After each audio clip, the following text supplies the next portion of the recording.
أعوذ بالله من الشيطان الرجيم بسم الله الرحمن الرحيم السلام عليكم ورحمة الله وبركاته إن الحمد لله نحمده ونستعينه ونستغفره ونعوذ بالله من شرور أنفسنا ومن سيئات أعمالنا من يهده الله فلا مضل له ومن يضلل فلا هادي له أشهد أن لا إله إلا الله وحده لا شريك له وأشهد أن محمدا عبده ورسوله ربي اشرح لي صدري ويسر لي أمري واحلل عقدة من لساني يفقهوا قولي.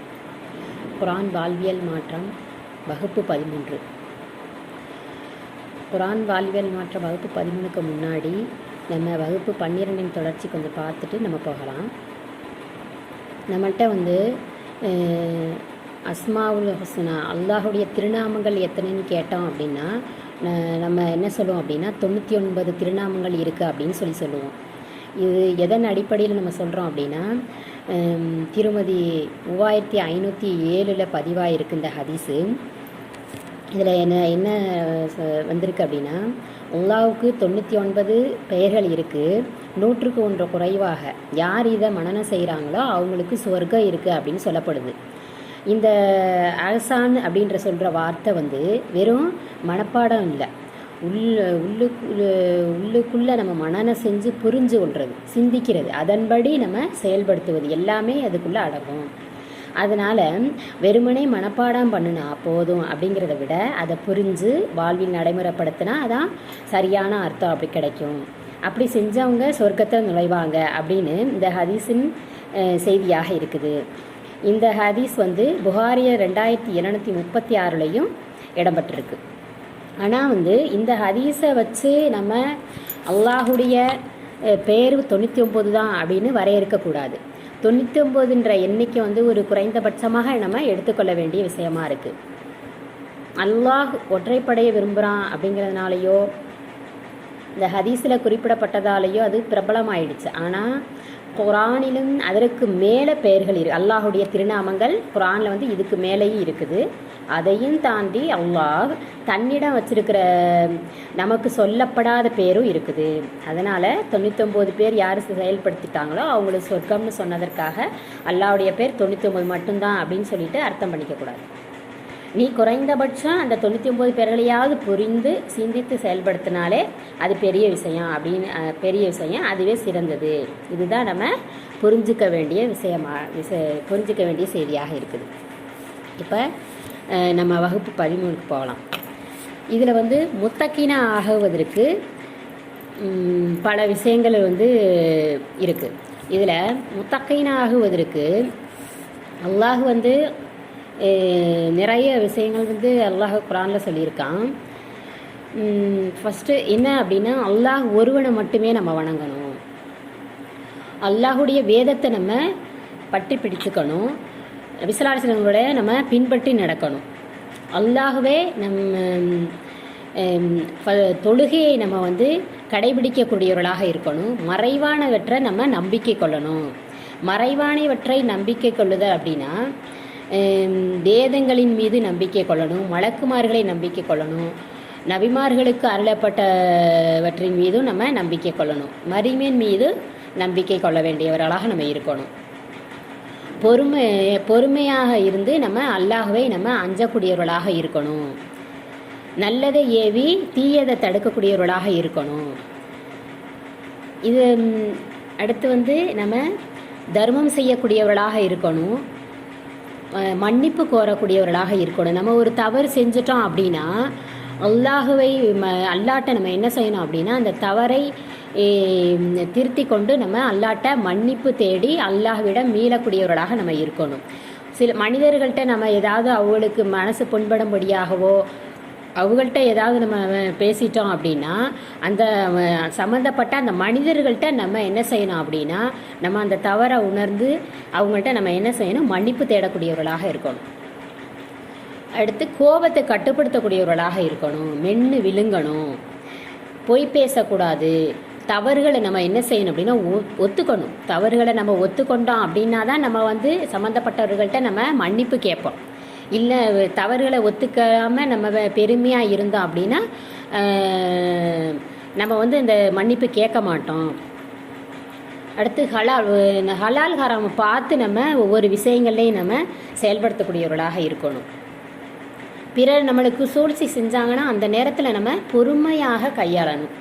அல்லாஹுடைய திருப்தி, இறைவனின் திருப்தி கிடைக்கிற மாதிரி செயல்களை நம்ம செய்யக்கூடியவர்களாக இருக்கணும். அதிகமாக நம்ம என்ன செய்யக்கூடாதுன்னா கடன் வாங்குறது தவிர்த்துக்கணும். எந்த இப்போ நம்மளுக்கு உலகத்து விஷயங்களில் வந்து நிறைய ஆசைகள் இருக்கும், அதை வாங்கலாம் இதை வாங்கலாம் அப்படின்னு சொல்லிட்டு நம்ம கடன் வாங்கியாவது நம்ம அதை வாங்கணும்னு சொல்லிட்டு நம்ம செய்வோம். அந்த மாதிரி விஷயங்களை நம்ம தவிர்த்துக்கணும். தேவையற்ற பொருட்களை வாங்குறதையும் தவிர்த்துக்கணும். தேவையில்லாத நட்புகளை வந்து நம்ம குறைச்சிக்கணும். பிறருக்காக வேண்டி நம்ம பிரார்த்தனை செய்ய வேண்டும். பிறருக்காக நம்ம பிரார்த்தனை செஞ்சோம் அப்படின்னா நம்மளுடைய பிரார்த்தனைகளை கேட்காமலே நம்ம வந்து அல்லாஹ்தாலா நம்மளுக்கு அல்லாஹ் நிறைவேற்றி கொடுப்பான். அடுத்து வந்து எந்த ஒரு விஷயமாக இருந்தாலும் நம்ம பதட்டம் இல்லாமல் வந்து நிதானத்தோடு நம்ம வந்து அணுகக்கூடியவர்களாக இருக்கணும். நீதியோடு நம்ம நடக்கணும். அடுத்து வந்து நான் என்ன செய்யணும் அப்படின்னா தனிமையில் இறைவனை குறித்து நம்ம அல்லாஹ்வை அஞ்சக்கூடியவர்களாக இருக்கணும். குறிப்பாக தஹஜத் நேரத்தில் நம்ம அதிகமாக வந்து அல்லாஹ்வை நம்ம நினைக்கக்கூடியவர்களாக, சிந்திக்கக்கூடியவர்களாக, அல்லாஹுடைய வசனங்களை நம்ம சிந்திக்கக்கூடியவர்களாக இருக்கணும். நம்முடைய கற்பை பேணி பாதுகாத்தவர்களாக இருக்கணும். பசித்தவருக்கு உணவளிக்கணும். இது ரொம்ப முக்கியமான விஷயமா இருக்குது. அல்லாஹ் குர்ஆனில் நிறைய இடங்களில் சொல்லியிருக்கான், பசித்தவர்களுக்கு உணவளிக்கணும் அப்படின்னு சொல்லியிருக்கான். நம்ம அன்றாட துவாக்களை ஓதக்கூடியவர்களாக இருக்கணும். நம்ம காலையில் எழுந்ததிலிருந்து ஓதக்கூடிய துவாக்கள், சாப்பிடும் பொழுது, தூங்கும் பொழுது, பாத்ரூம் செல்லும் பொழுது, அப்படின்ட்டு ஒவ்வொரு விஷயங்களையும் நம்ம அன்றாட துவாக்களை வந்து நம்ம பொருளுணர்ந்து ஓதக்கூடியவர்களாக இருக்கணும். சும்மா ஒரு மந்திரம் சொல் போல் நம்ம ஓதாமல் பொருளுணர்ந்து நம்ம ஓதக்கூடியவர்களாக இருக்கணும். எந்த வேலை செய்ய ஆரம்பித்தாலும் பிஸ்மில்லா சொல்லி ஆரம்பிக்கணும். எந்த வேலை செஞ்சாலும் நம்ம என்ன செய்யணும் அப்படின்னா பிஸ்மில்லா சொல்லி ஆரம்பிக்கணும். வலது பக்கமாக நம்ம ஆரம்பிக்கணும். இப்போ செப்பலை கலட்டுறோம் அப்படின்னா கலட்டும் பொழுது இடது கால் செப்பலை நம்ம கலட்டணும். போடும் பொழுது வலது கால் செப்பலை நம்ம கலட்டணும். இப்போ வலது கால் செப்பலை நம்ம வந்து போடணும். இப்போ தலை சீவுறோம் அப்படின்னா வலது பக்கத்துலேருந்து நம்ம தலை சீவணும். இதெல்லாம் ரொம்ப ரொம்ப ரொம்ப சின்ன விஷயங்கள் தான். ஆனால் நம்ம இந்த மாதிரி விஷயங்களை நம்ம வந்து அசட்டையாக இருந்துடுறோம். அதை வந்து கொஞ்சம் கருத்தில் வச்சு நம்ம அந்த விஷயங்களை கொஞ்சம் நம்ம மெனக்கட்டு நம்ம செஞ்சோம்னா நல்ல விஷயங்களாக இருக்குது. இப்போ அடுத்து நம்ம தொழுகை அப்படிங்கிறத வந்து நம்ம தொழுகிறோம் அப்படின்னா அந்த தொழுகையை நம்ம எப்படி தொழுகிறோம் அப்படின்னா உயிருள்ள தொழுகையாக நம்ம தொழுகணும். உயிரோட்டமுள்ள ஒரு தொழுகையாக நம்ம தொழுகணும். தொழுகைங்கிற பேரில் நம்ம என்ன செய்கிறோம் அப்படின்னா அந்த புறச்சடங்குகளை மட்டும் நம்ம குனிதல் நிமிர்தல் அப்படிங்கிற விஷயங்களில் தான் நம்ம வந்து செய்கிறோம் செய்கிறோம். ஆனால் வந்து அது உயிருள்ள தொழுகையாக நம்ம தொழுகிறோமா அப்படின்னா கிடையாது. அதை கொஞ்சம் நம்ம கவனம் செலுத்தி நம்ம வந்து அதை உயிருள்ள தொழுகையாக நம்ம முயற்சி செய்யக்கூடியவர்களாக நம்ம இருக்கணும். அச்சம் உடையவர்களாக, இறையச்சம் உடையவர்களாக நம்ம வந்து தொழுகக்கூடியவர்களாக இருக்கணும். கூடுதலான நஃபிலான தொழுகைகள், தஹஜத் தொழுகை, இந்த தொழுகைகளையும் நம்ம வந்து கவனம் செலுத்தி அந்த தொழுகைகளை தொழக்கூடியவர்களாக நம்ம இருக்கணும். அடுத்து நம்ம மொபைல் விஷயத்தில் வந்து நம்ம ரொம்ப கவனமாக நம்ம செயல்படக்கூடியவர்களாக இருக்கணும். இப்போ நம்ம மொபைல் யூஸ் பண்ணுறோம் அப்படின்னா அதில் நம்ம நிறைய நம்ம வீணான காரியங்களில் நம்ம வந்து பார்க்கக்கூடியவர்களாக இருக்கிறோம். அதில் நிறைய நேரம் வந்து வீணாகி போயிடும். அப்போ நம்ம வந்து அதில் நம்ம அது நல்ல விஷயங்களில் தான் நம்ம பார்க்குறோமா அப்படிங்கிற மாதிரி நம்ம கவனத்தில் செலுத்தி அந்த ஃபோன் பயன்பாட்டில் நம்ம அதிலிருந்து நம்ம தவிர்த்து கொள்வது ரொம்ப ரொம்ப மிக அவசியமான ஒன்றாக இருக்குது. இப்போ நிறைய விஷயங்கள் நம்மளுக்கு வந்து முத்தக்கீனா ஆகுவதற்கு நிறைய விஷயங்கள் இருக்குது. அதில் நம்ம வந்து எல்லா விஷயங்களையும் நம்ம வந்து ஆரம்ப நிலையில் நம்ம வந்து கடைபிடிக்க கொஞ்சம் சிரமமாக இருக்கும். அதனால நம்ம வந்து ரொம்ப கொஞ்சம் முக்கியமான விஷயங்களை நம்ம ஆரம்பத்தில் நம்ம கொஞ்சம் கவனம் செலுத்தி அதில் கொஞ்சம் ஈடுபாட்டோடு நம்ம அந்த விஷயங்களை மட்டும் இப்போ நம்ம செய்யக்கூடியவர்களாக இருப்போம். அதில் என்ன அப்படின்னா நம்ம ஃபஸ்ட்டு என்ன செய்யணும் அப்படின்னா சிந்திக்கணும், அல்லாஹுவை சிந்திக்க வேணும். இப்போ எப்படின்னா ஒரு 10 மணி, ஒரு மதியம் வந்து ஒரு 2 மணி, மாலை 6 மணிக்கு நம்ம சிந்திக்கக்கூடியவர்களாக இருக்கணும். அந்த நேரத்தில் நம்ம என்ன வேலை நம்ம செஞ்சிட்ருக்கோம், இது வந்து இந்த இது வந்து அல்லாஹ்வுக்கு பிடித்தமான செயலா, இந்த செயல்னால நம்மளுக்கு என்ன பிரயோஜனம், இதில் வீணான காரியத்தில் நம்ம ஈடுபடக்கூடியவர்களாக இருக்கிறோமா, இது நல்ல விஷயமா அப்படின்னு சொல்லிட்டு நம்ம சிந்திக்கக்கூடியவர்களாக இருக்கணும். இப்போ நம்ம அந்த ஒரு 10 மணியாக இருக்கட்டும், ஒரு 2 மணியாக இருக்கட்டும், 2 மணிக்கு நம்ம என்ன செய்வோம் அப்படின்னா சமையல் வேலை செஞ்சிட்ருப்போம்.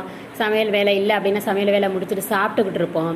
அப்படிங்கும்போது நம்ம அந்த வேலையை குறித்து நம்ம சிந்திக்கணும். இப்போ இந்த வேலை நம்ம சமைச்சிட்ருக்கோம் அப்படின்னா இப்போ நம்ம இதை சமைக்கிறதுக்கு உள்ள பொருளாதாரத்தை வந்து அல்லாஹ் நம்மளுக்கு கொடுத்துருக்கான். அப்போ அல்லாஹ்வுக்கு நம்ம என்ன செய்யணும்னா நன்றி செலுத்தணும். இந்த உணவுக்கு உள்ள உணவை சமைக்கிறதுக்கு தேவையான பொருட்கள் வந்து இது ஹலாலா அப்படின்னு சொல்லிட்டு நம்ம ஹலாலான வருமானத்திலிருந்து தான் வருதா அப்படிங்கிற விஷயத்தை நம்ம சிந்திக்கக்கூடியவர்களாக இருக்கணும். இதை அல்லாஹ் வந்து நம்மளுக்கு ஹலாலாக்கி தான் கொடுக்கணும், இந்த வருமானம் வந்து நம்மளுக்கு ஹலாலாக்கி தரணும். இதை வந்து கணவருக்கு இந்த வருமானத்தை கொடுத்ததற்கு அல்லாஹ்வுக்கு நன்றி செலுத்தக்கூடியவர்களாக இருக்கணும். அந்த கணவர் நம்மளுக்கு அந்த பொருட்களை நம்மளுக்கு வாங்கி கொடுக்குறாங்க அப்படின்னா அவங்களுக்காக வேண்டி நம்ம வந்து துவா செய்யக்கூடியவர்களாக இருக்கணும். அவங்களுக்கு வந்து நல்ல அவர்களுக்கு உழைக்கக்கூடிய நல்ல ஆரோக்கியத்தை கொடுக்க சொல்லி நம்ம அல்லாட்ட நம்ம வந்து துவா செய்யக்கூடியவர்களாக இருக்கணும். அவர்களுக்கு அல்லாஹ் அருள் புரியணும் அப்படின்னு சொல்லிட்டு துவா செய்யக்கூடியவர்களாக இருக்கணும். இப்படி நம்ம ஒவ்வொரு விஷயங்கள்லையுமே நம்ம வந்து நம்ம சிந்திக்க அந்த 10 மணி 2 மணி 6 மணின்ற வேலையும் கடந்து நம்ம வந்து நம்ம அல்லாஹ்வை நம்ம சிந்திக்கக்கூடியவர்களாக நம்ம வந்து ஆயிடுவோம். அடுத்தது வந்து நம்ம விழிப்புணர்வாக இருக்கணும், நோக்கத்தை கண்டறியணும். இந்த செயல் நம்ம எதுக்காக செய்கிறோம், இது நம்ம வந்து இதில் வந்து நம்மளுக்கு பிரயோஜனம் இருக்கா, இது அல்லாஹுவுக்கு ஏற்றுக்கொள்ளக்கூடிய செயலா, இல்லை இது வீணான காரியமா, இதில் எதுவும் பிரயோஜனம் இல்லையா அப்படின்ற மாதிரி நம்ம வந்து ஒவ்வொரு விஷயங்களையும் பார்த்து நம்ம வந்து அந்த எதற்காக செய்கிறோம் அப்படின்னு அந்த நோக்கத்தை கண்டறிஞ்சு அதில் நம்ம செயல்படக்கூடியவர்களாக இருக்கணும். இப்போ நம்ம அக்கம் பக்கத்தில் உள்ளவங்க ஒருத்தர் வந்தாங்கனாலே நம்ம பேச்சு எடுத்துட்டோம் அப்படின்னா அரை மணி நேரம் 1 மணி நேரத்தையும் கடந்து நம்ம பேசக்கூடியவர்களாக இருக்கிறோம்.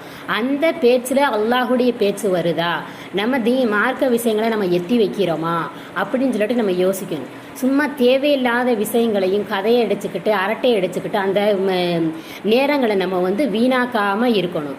அந்த மாதிரி விஷயங்களை நம்ம கொஞ்சம் கவனம் செலுத்தி நம்ம செய்யக்கூடியவர்களாக இருக்கணும். அடுத்து வந்து மதிப்பீடு செய்யக்கூடியவர்களாக இருக்கணும். எப்படி அப்படின்னா நம்ம வந்து பொய் புறம் அவதூறுலேருந்து நம்ம வந்து நம்மளை வந்து தவிர்த்து கொள்ளக்கூடியவர்களாக இருக்கணும். பெரும்பாலும் நம்ம வந்து பொய் வந்து அந்த அளவுக்கு பேச மாட்டோம். அவதூறுல இருந்து நம்மளை தவிர்த்து கொள்ளுவோம். இந்த புறம்ங்கிறது வந்து நம்ம அடுத்தவர்களை குறை சொல்லி நம்ம வந்து நம்மளை காத்து கொண்டாலும் இப்போ அக்கம் பக்கத்தில் உள்ளவங்களோ நம்ம உறவினர்களோ வரும் பொழுது அவங்க ஒன்று சொல்லும்போது நம்ம ஒன்று சொல்லும்போது இப்படி அந்த புறம் வந்து தவிர்க்க முடியாத ஒரு பேச்சாக வந்துடும். அப்போ அந்த இடத்துல நம்ம கொஞ்சம் கவனம் செலுத்தி இந்த புறம் பேசுகிறதுனால என்ன தீங்கு அப்படிங்கிறதெல்லாம் நம்ம அவங்கள்ட்ட நம்ம எடுத்து சொல்லி அந்த புறம் பேசுவதிலிருந்து நம்ம என்ன செய்யணும், நம்மளை தற்காத்து கொள்ளக்கூடியவர்களாக இருக்கணும். இதை வந்து நம்ம ரொம்ப நம்ம கவனம் செலுத்தி நம்ம ஒவ்வொரு நாளும் நம்ம செயல்படக்கூடியவர்களாக இருக்கணும். இப்போ நம்ம நம்ம இன்னைக்கு நம்ம என்ன செஞ்சுருக்கோம், நல்ல செயல் செஞ்சுருக்கோமா, அந்த நல்ல செயல் செய்கிறதுக்கு காரணமாக இருந்தவங்க யார் அப்படின்னு சொல்லிட்டு அவங்களுக்காக வேண்டி நம்ம நன்றி சொல்லக்கூடியவர்களாக இருக்கணும். இந்த நல்ல செயல் வந்து செய்ய வச்ச அல்லாஹுக்கு நன்றி சொல்லணும். அதுக்கு காரணமாக இருந்தவர்களுக்கும் நம்ம நன்றி சொல்லணும். இப்போ நம்ம தவறு செஞ்சிட்டோம் அப்படின்னா அந்த தவறுக்காக வேண்டி நம்ம என்ன செய்யணும் அப்படின்னா அல்லாஹ்விடம் பாவ மன்னிப்பு தேடக்கூடியவர்களாக இருக்கணும்.